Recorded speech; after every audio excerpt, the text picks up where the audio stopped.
Most VR reviews start with specs, numbers and sheets and data. I'm not gonna do that.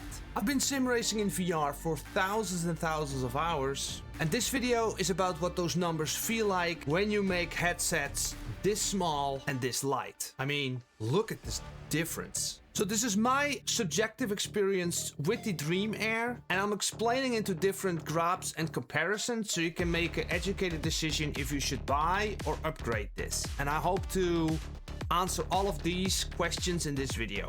So let's go. The most obvious thing, obviously, about the Dream Air is that it's super light and it's like very small. And if you're looking at specs, weight and size, then this time's like 5 times lighter and 2 times smaller compared to a Super headset, for instance.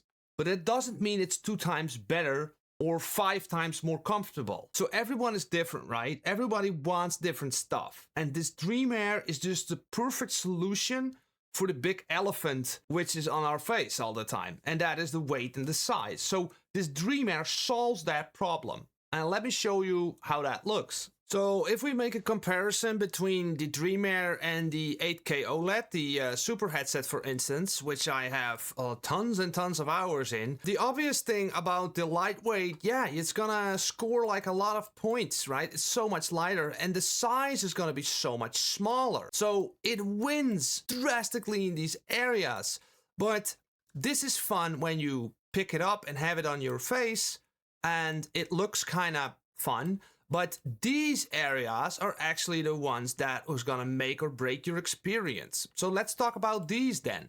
Starting with field of view. And how does that work then exactly? Well, this red line is gonna be different for everyone. So this is like what I see as acceptable field of view. Like if a field of view gets too narrow, it gets distracting. And I don't want to be negative about the Dream Air, but we are on the edge of what you can accept to be good field of view.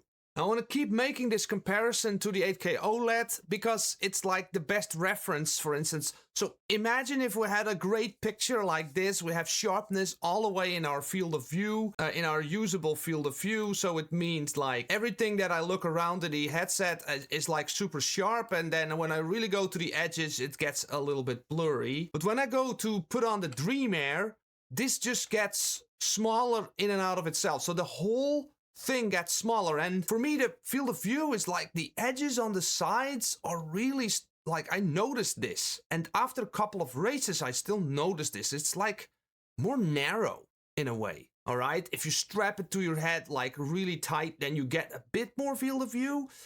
For instance, a 50 ppd has great field of view, but if I start seeing in the edges, the shape of the lenses make everything like weird and blurry. So if I look dead straight ahead in an ultra wide, it looks fine, but the binocular overlap that these have are like a lot worse than the Dream Air, for instance. So, but then again, you're gonna make the trade-off, which you will always do in VR.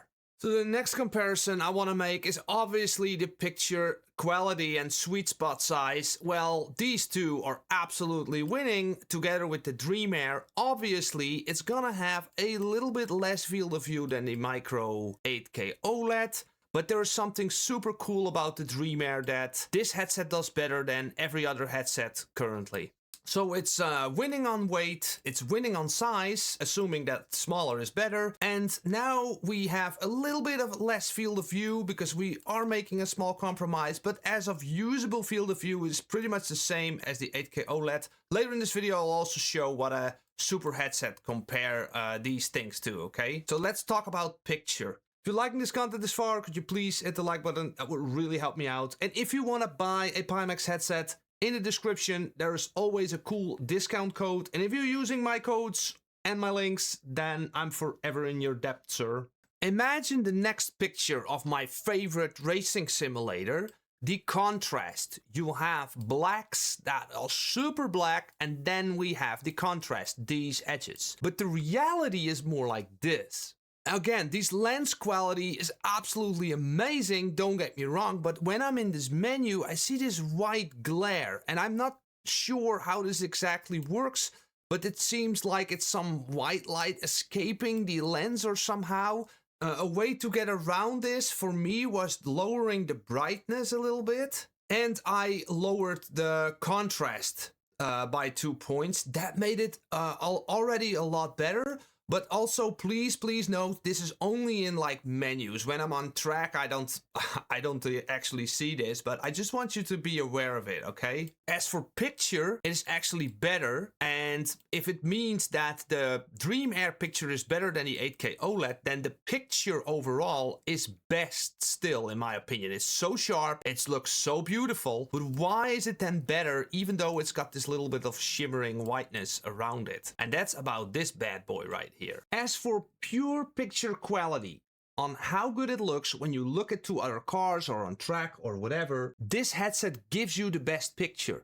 But not necessarily because of this resolution or the lenses, but because it has a narrower field of view, it's more GPU friendly. So I'm able to crank up my system, higher resolution, pretty much native, and I can still have the steady frame times and frame rates. So it's not necessarily that the lenses are superior, for instance, to the 8K OLED, but it is more GPU friendly, which allows us to crank up resolution without losing frame time or getting frame drops. Now, this is what everyone thinks. If I make a VR headset like 10 times lighter, it's gonna be 10 times more comfortable. And that's just not how it works, at least not for me. For me, weight has never been a problem. I have live streams like endurance racing, 4 hours at a time with these headsets, and I didn't find it a problem. The reason why I think this is quite uncomfortable is because the simple size of it is just too small for my big Dutch forehead.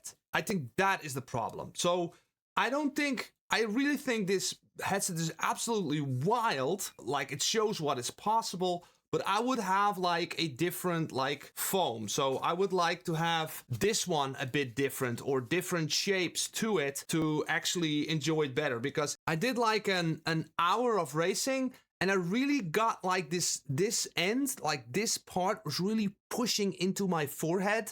Obviously, I think with straps and different like strap systems or different foam, I think it can be solved. But I also think this is important why you should actually never get the first model, because there's like iterations that need to be done. Another thing that I don't think they can solve is when you look at this headset over here, it always feels to me that these points, like the outer edges of the headset, kind of do this with my face.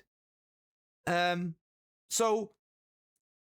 then again, it's so much more lighter. So if I look around, it's like, oh my God, it's like almost wearing nothing. And the next graph will explain like how all these differences stack up if we incorporate the Super headset to these comparisons. So with the current foam, and again, this is highly subjective for me, I think the facial fit takes a big hit. The other headsets, let's say if they came from a Crystal Light and a Super, the facial fit only got better and better. But with this headset, just for the simple physical reason that it's just so small, for my face, it just got a big hit on like facial comfort, pure for the shape. So if you wanted to get the Dream Air, we gotta be real about this facial fit at the moment with the foam and the straps that I'm having. It's also gonna be more GPU friendly, but you will lose out on field of view, and the trade-off you make is the lightweight, the size, and it also is a lot better on the picture, but that has a lot to do with GPU friendliness. Again, field of view is a massive equalizer for picture and GPU friendliness. Now the real question is, at the time of recording, should you get this? Well, we need to be honest here, this is a Lighthouse version, and I had to buy 2 Lighthouses to get this to work, so that's additional cost. I have been using the inside-out tracking all the time, so that's like the SLAM version and like the Lighthouse version, and for me personally, the tracking that I have with Lighthouses with this current device, the overall experience has like 0 difference than the inside-out tracking from all these Super headsets that I've already used. So for me, I think inside-out tracking is better because you don't have to set it up all the time. And I have this like really annoying noise in my room of these Lighthouses doing this like annoying high frequency sound.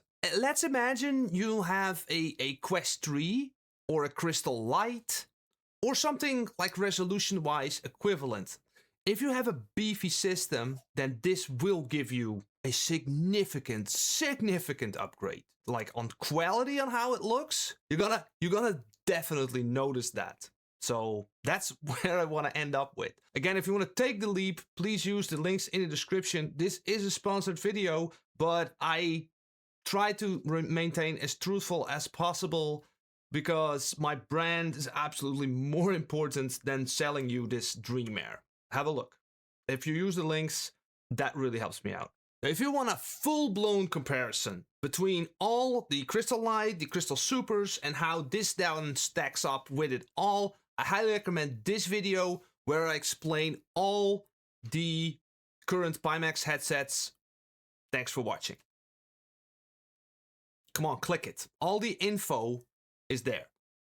See you there. Thanks for watching.